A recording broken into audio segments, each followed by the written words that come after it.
नमस्कार, आप लाइव बिहार देख रहे हैं। मैं हूं राज मोहन तिवारी। एक बार फिर से आप सभी का स्वागत है हमारे खास प्रोग्राम खबरों से खबरदार में।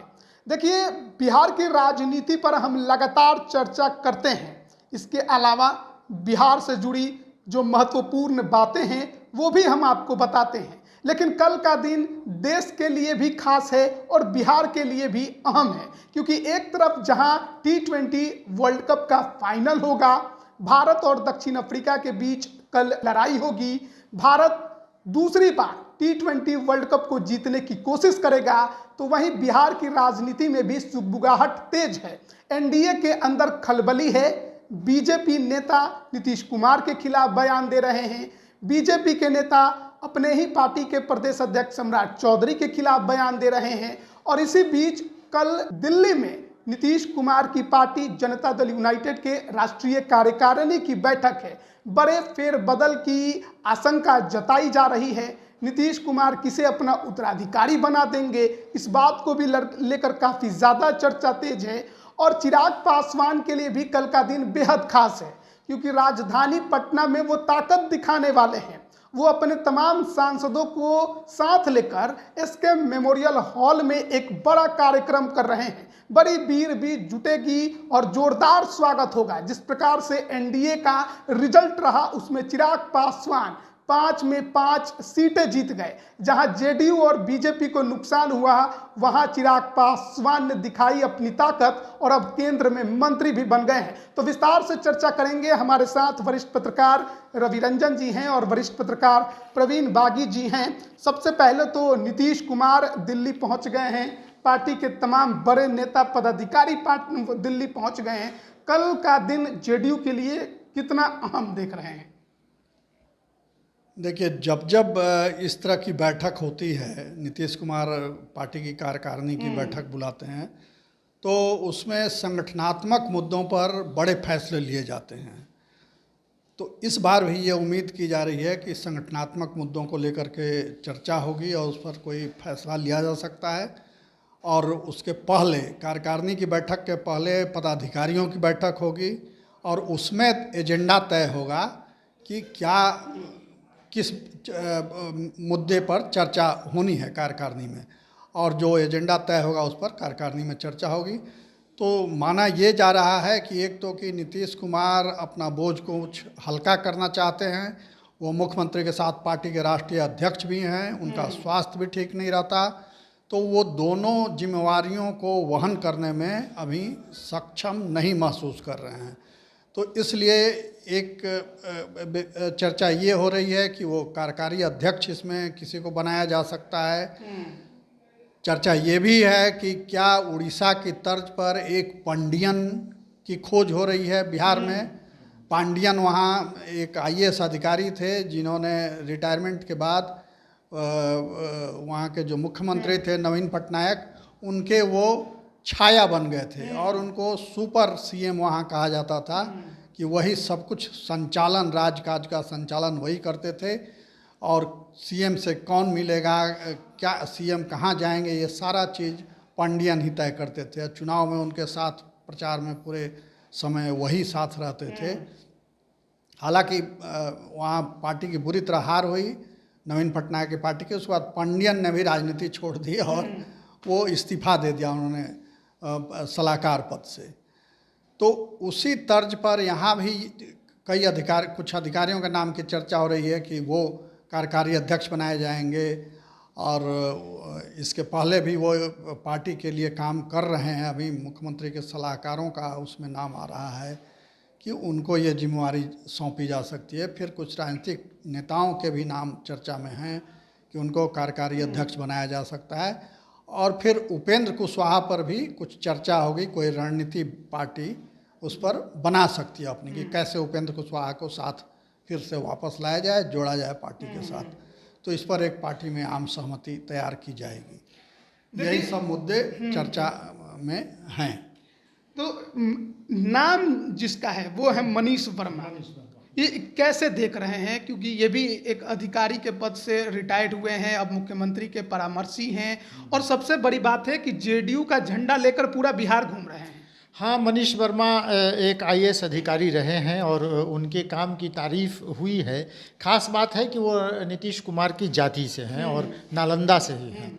तो नालंदा से एक और आईएएस अधिकारी थे जो उत्तर प्रदेश से बिहार आए थे और नीतीश कुमार उनको अपनी पसंद का अधिकारी मानते थे और अपनी पार्टी की पूरी कमान उनको सौंप दी थी। तो नालंदा के भी वो भी नालंदा के ही रहने वाले थे। आरसीपी सिंह की मैं बात कर रहा हूँ। तो आरसीपी सिंह आजकल नेपथ्य में है। अब तो भाजपा में गए और उसके बाद भाजपा में भी उनको कोई इस तरह से तरजीह नहीं मिली या क्या हुआ, या नीतीश कुमार का कोई प्रेशर नालंदा में है उन पर कि वो कुछ बोल नहीं रहे हैं, कहीं कहीं नहीं दिख रहे हैं। तो अब एक नए अधिकारी की चर्चा छिड़ी है। मनीष वर्मा कितना कुछ नीतीश कुमार के लिए कर पाएंगे, लेकिन नीतीश कुमार के काम करने का जो स्टाइल है उसमें वो देखेंगे आपकी हमेशा ही वो अधिकारियों पर वो रहते हैं, अपना शासन भी वो चलाते हैं। तो किसी भी मंत्री का, किसी भी राजनेता का कुछ चलता नहीं है।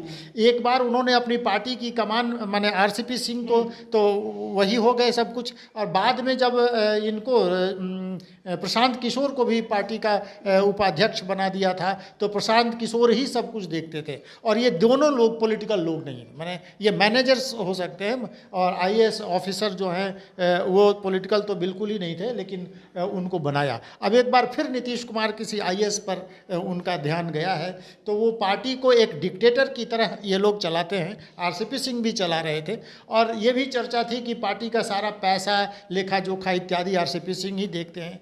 तो इस बार भी मनीष कुमार पर ही नीतीश कुमार का ज़्यादा ध्यान है। एक चर्चा और छिड़ी थी कि नीतीश कुमार की जैसे जैसे तबीयत खराब हो रही है, तो ये हुआ कि उनके बेटे को भी अब राजनीति में लाना चाहिए। निशांत नाम है उनका, लेकिन उनका कोई इंटरेस्ट है नहीं। बहुत पहले भी कह चुके हैं कि राजनीति में उनका कोई इंटरेस्ट नहीं है। तो अब नीतीश कुमार ये तलाश रहे हैं कि किसी योग्य व्यक्ति को मैंने पार्टी की कमान सौंप दी जाए, तो मनीष वर्मा का नाम सबसे आगे है। पर जैसा कि प्रवीण बागी जी ने कहा कि प्रशांत किशोर पर भी एक नज़र, ये क्षमा करें, उपेंद्र कुशवाहा पर भी एक नज़र है। उपेंद्र कुशवाहा काबिल व्यक्ति रहे हैं जदयू के। हाँ ठीक है, लेकिन वो अपनी पार्टी छोड़ के एक बार अभी नीतीश कुमार के साथ जा चुके हैं और फिर पार्टी का नाम बदलना पड़ा उनको, अब दूसरी पार्टी हो गई। तो अब उनको पार्टी माने अकेले हैं और उनको कम लोग उनके साथ हैं, तो उनको जाने में भी कोई एतराज़ नहीं होगा। लेकिन मुश्किल ये है कि ललन सिंह का विरोध करके वो पार्टी छोड़ के आए हैं और पार्टी के भीतर जो कलह हुई थी उसमें ललन सिंह एक महत्वपूर्ण व्यक्ति थे, जिनके कारण उपेंद्र कुशवाहा को छोड़ना पड़ा था। संगठन में संजय झा को भी बड़ी जिम्मेदारी देने हाँ, ये हो सकता है। ये आप ठीक कह रहे हैं कि संजय झा इस समय नीतीश कुमार, इस समय क्या वो शुरू से जब वो भारतीय जनता पार्टी में थे तब भी वो नीतीश कुमार के आवास पर ही रहते थे।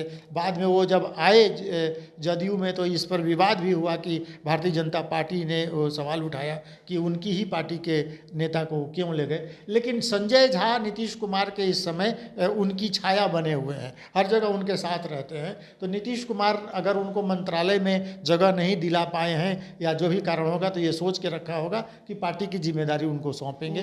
तो एक तो वो नाम है। विजय चौधरी भी उनके बेहद करीबी नेताओं में से हैं, लेकिन विजय चौधरी को कोई बड़ी जिम्मेदारी, प्रदेश अध्यक्ष तो वो रह चुके हैं। वशिष्ठ नारायण सिंह के बारे में अभी हाल ही में कुछ दिन पहले नीतीश कुमार ने कहा था कि इनको मैं बड़ी जिम्मेदारी दूंगा और इनके लिए ये तैयार रहें, ये तबीयत खराब होने का बहाना करते हैं। लेकिन वशिष्ठ नारायण सिंह की तबीयत ठीक नहीं है और नीतीश कुमार भी अब उनका लग रहा है कि तबीयत ठीक नहीं है, तो वो किसी यंग और ऐसे तेज़ तरार आदमी को चाहते हैं। तो मनीष वर्मा के नाम को 1 नंबर पर रखा जा सकता है, संजय झा के नाम को 2 नंबर पर रखा जा सकता है।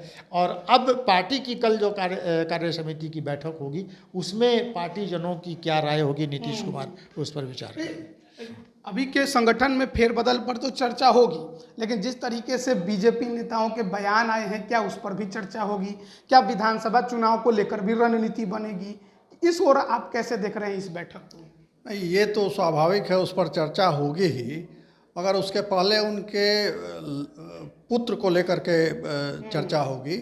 और हमको लगता है कि पुत्र को राजनीति में लाने का, नीतीश कुमार का उत्तराधिकारी बनाने का कुछ लोग वहाँ मांग कर सकते हैं। बैठक में ये आवाज़ उठ सकती है, क्योंकि क्षेत्रीय दलों का ये इतिहास रहा है कि अगर नेता के बाद किसी दूसरे को उत्तराधिकारी बनाया जाता है तो वो पार्टी चल नहीं पाती है।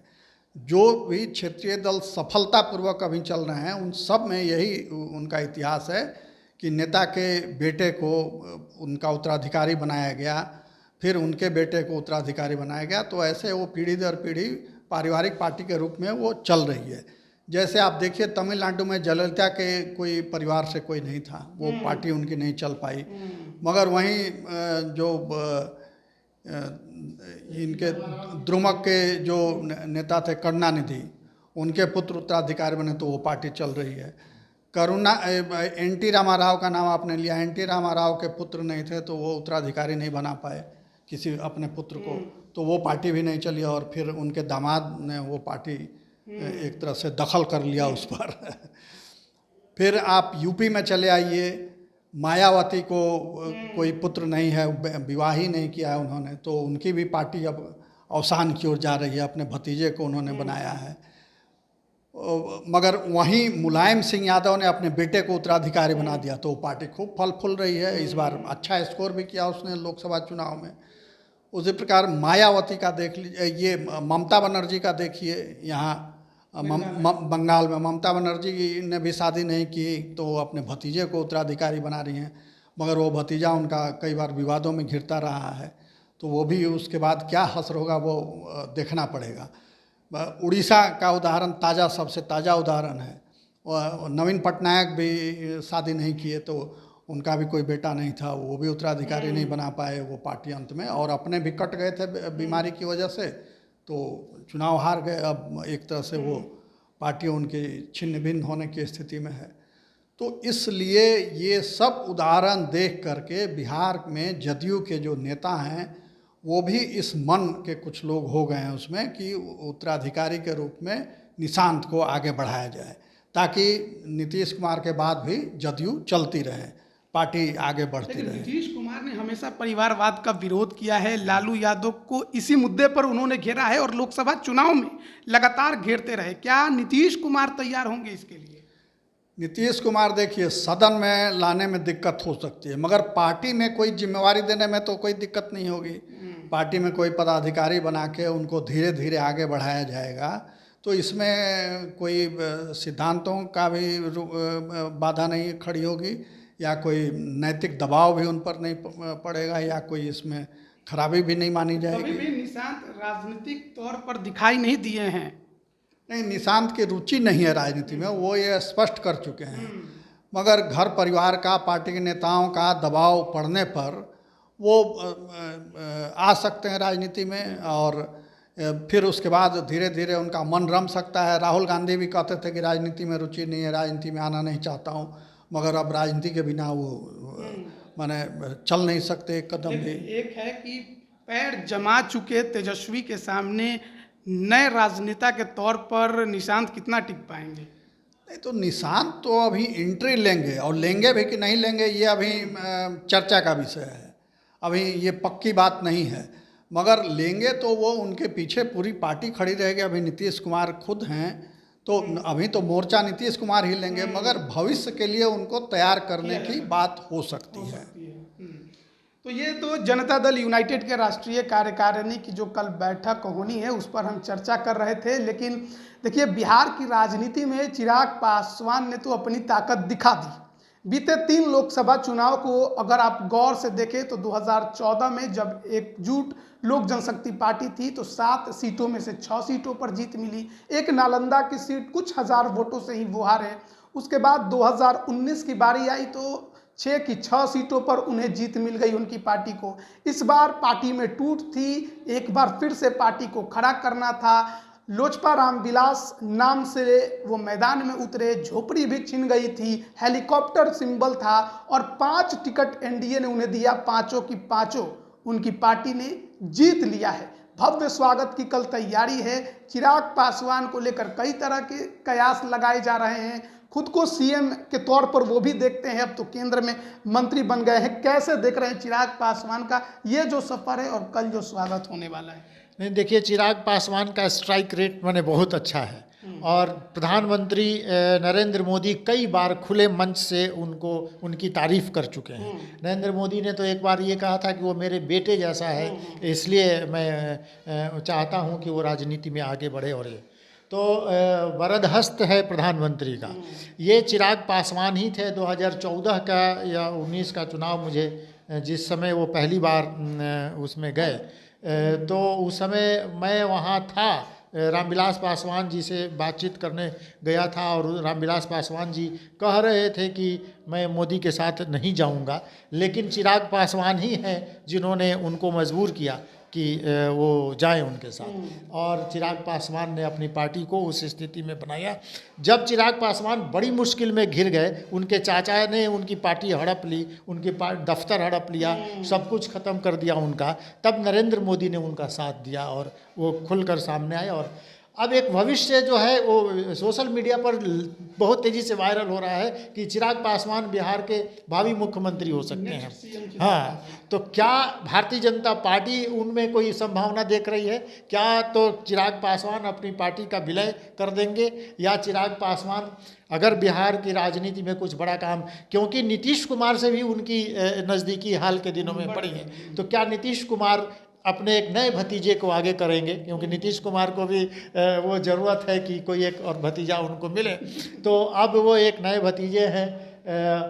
और चिराग पासवान का जिस तरह से उनकी फ़ैन फॉलोइंग के साथ उनके समर्थक जिस तरह से बिहार में बहुत तेज़ी से बढ़े हैं, खास करके लड़के लड़कियां उनके फ़ैन बने हैं और राजनीति में उनमें संभावना देख रहा है, नई पीढ़ी संभावना देख रही है, तो चिराग पासवान के लिए इस समय बहुत अच्छा अवसर चल रहा है, माने राजयोग जिसको कहते हैं। हाँ, आजकल शादी की भी चर्चा चल रही है, और जब भी वो संसद भवन में जा रहे हैं तो कैमरामैन जो हैं वो हमेशा कंगना रनावत के साथ उनको खोजते हैं और चाहते हैं कि उनके साथ उनकी तस्वीर बने, और लगातार उस तरह की तस्वीरें वायरल हो रही हैं। एक हरियाणा की भी किसी एक पूर्व मुख्यमंत्री या मंत्री की बेटी से उनका नाम जोड़ा जा रहा है, तो ये भी चर्चा है कि उनकी शादी हो रही है। तो अगर उनकी शादी हो जाए तो लाखों लड़कियों का दिल टूट जाएगा, वरना लड़कियां भी बहुत जो उनकी फ़ैन हैं चाहती हैं। तो अच्छी बात यह है कि चिराग पासवान ने अपनी पार्टी को संगठित रखा है, अपने 5 सांसदों के साथ वो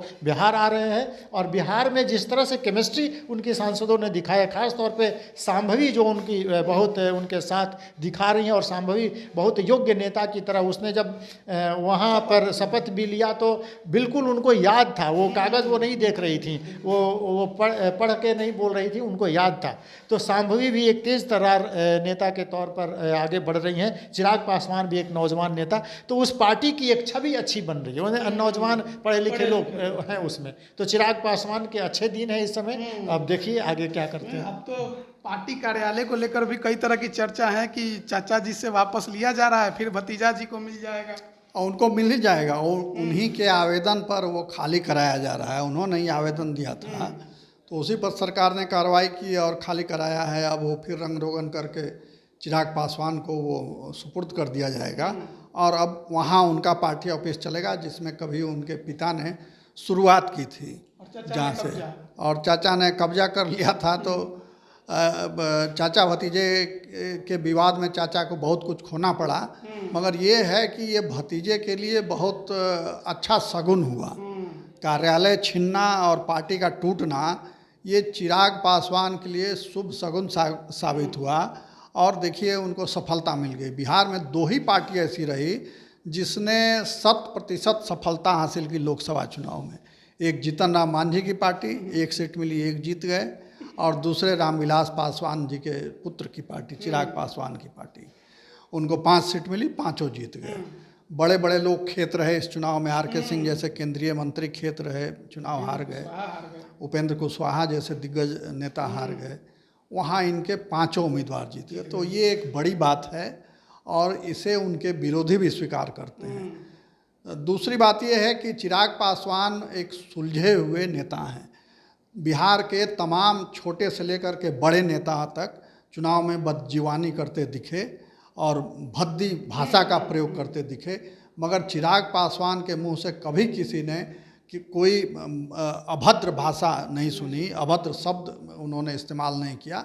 तो ये उनके संस्कार दिखलाता है कि उनके पिता और माता ने कैसे अच्छे संस्कार दिए हैं, और आज राजनीति में ऐसे संस्कारवान नौजवानों की बहुत ज़रूरत है जो न सिर्फ लोगों से घुल मिल सके, उनकी समस्याएं समझ सके, अपितु बोलने में भी संयम बरते। तो ये संयम और ये धैर्य चिराग पासवान में है। चाचा से इतना कटु विवाद हुआ मगर फिर भी वो बहुत छिछले स्तर पर नहीं गया, थुक्कम फजियत की स्थिति नहीं हुई। चाचा ने बहुत बार बोला, चाचा ने भड़काने की कोशिश की मगर वो भड़के नहीं, चिराग पासवान भड़के नहीं, उन्होंने बहुत संयमित जवाब दिया हमेशा। तो इसके वजह से उनकी लोकप्रियता और बढ़ी है और स्वीकार्यता कितनी बड़ी, स्वीकार्यता भी बड़ी। लोकप्रियता बढ़ने का मतलब है कि स्वीकार्यता बढ़ना। भाजपा के साथ उनके बहुत अच्छे रिश्ते हैं, चेहरे के तौर पर खास करके नरेंद्र मोदी उनको बहुत पसंद करते हैं और बहुत आत्मीयता दिखलाते हैं उनके साथ। पसंद करते हैं कि बिहार के सीएम के तौर पे प्रोजेक्ट कर दें। सीएम के तौर पर अगर भाजपा तो ये कोशिश कर रही है कि खुद अपना सीएम बनाए, मगर वैसी नौबत जब नहीं आएगी तो वो जरूर चिराग पासवान को भी आगे कर सकती है और चिराग पासवान में संभावनाएं हैं। तो मौका पड़ेगा तो जरूर भाजपा भी चिराग पासवान को सीएम उम्मीदवार के रूप में, जैसे एक समय में नीतीश कुमार को पेश किया गया था, वैसे चिराग पासवान को भी प्रोजेक्ट कर सकती है। तो उनके अपने पार्टी पर कि पार्टी का विलय कराकर? विलय कराने की बात नहीं होगी और विलय करने के लिए चिराग पासवान तैयार भी नहीं होंगे, क्योंकि वो समझ गए हैं कि अकेले चलने में ही फायदा है। और अगर वो विलय किए रहते तो एक उनको सीट मिलती, जो 5 सीटें मिली उनको, 5 अपने लोगों को वो ले गए लोकसभा में, वो तो संभव नहीं था विलय करने पर। विधानसभा में भी सीटें मांगेंगे ज़्यादा? बिल्कुल मांगेंगे। 5 सीट जीते हैं तो 6-35 तो ऐसे ही दावा बनता है उनका उस हिसाब से। तो मगर उससे ज़्यादा सीटें मांगेंगे। वो बड़ी बड़ी पार्टियां जहां 100% सफलता नहीं पा सकी वहाँ ये पाई, तो और उनको सीटें मिलेंगी भी, बिल्कुल मिलेंगी। और शादी का जो चर्चा चल रहा है, आपको लगता है कि अब चिराग पासवान को भी आगे बढ़ ही जाना चाहिए? देखिए, ये सवाल बड़ा जटिल सवाल है, क्योंकि राहुल गांधी के शादी की बात चर्चा होते होते रह गई और वो 55 से भी ऊपर के हो गए। अब वो समझिए कि अधेड़ उम्र में आ गए हैं, अब अधेड़ से वृद्धावस्था की ओर बढ़ रहे हैं। चिराग पासवान के जब पिताजी जीवित थे तब से ये सवाल पूछा जा रहा है मीडिया की ओर से कि शादी कब आप कीजिएगा, शादी कब होगी, मगर वो टाल मटोल करते रहे हैं। तो ये भी हो सकता है कि शादी ना भी करें, क्योंकि राजनेताओं के लिए पहला प्यार राजनीति होती है और जितने वो रच बस गए हैं राजनीति में तो सोचते होंगे कहाँ ये झमेला पाला जाए, घर परिवार बीवी बच्चा का, तो इसी में रमे रहो। जो नरेंद्र मोदी का उदाहरण उनके सामने है। नरेंद्र मोदी जी ने तो हालांकि शादी की थी मगर वो परिवार से अलग रहे बिल्कुल। तो चिराग पासवान के लिए वो ऑप्शन खुला हुआ है, मगर ऐसा लगता नहीं है कि वो कुंवारे रहेंगे, क्योंकि उनकी माता श्री का दबाव है कि शादी जल्द हो। और लगता है कि जैसे अब सब कुछ सुलझता जा रहा है उनके जीवन में, नए रास्ते खुलते जा रहे हैं, तो विवाह का दरवाज़ा भी जल्दी खुलेगा और जल्दी शहनाई बजेगी। नाम तो बहुतों से जुड़ गया। नौजवान हैं, प्रोमिसिंग डैशिंग व्यक्तित्व है उनका, आकर्षक चेहरा मोहरा है, तो इसलिए नाम जुड़ना स्वाभाविक है और शहनाई भी बच सकती है। इसमें कोई केंद्र में मंत्री बन गए हैं सब कुछ, अभी उनका बल्ले बल्ले है, तो ये भी एक बल्ले हो जाएगा। तो देखिए, अब तो चिराग पासवान की सच में बल्ले बल्ले है, जो कुछ चाहा सब कुछ मिला। अब शायद सीएम का भी सपना देख रहे हो तो कभी पूरा हो जाए। फिलहाल तो केंद्र में मंत्री है, दिखाना होगा कि वो क्या कुछ कर सकते हैं मंत्री रहते हुए। लेकिन इन सब के बीच में जनता दल यूनाइटेड का दिल्ली में राष्ट्रीय कार्यकारिणी की बैठक, नीतीश कुमार के फैसले पर हर किसी की निगाहें टिकी हुई हैं। तो बने रहिएगा हमारे साथ, तमाम अपडेट हम आप तक पहुंचा रहे हैं। आप सभी का बहुत बहुत धन्यवाद।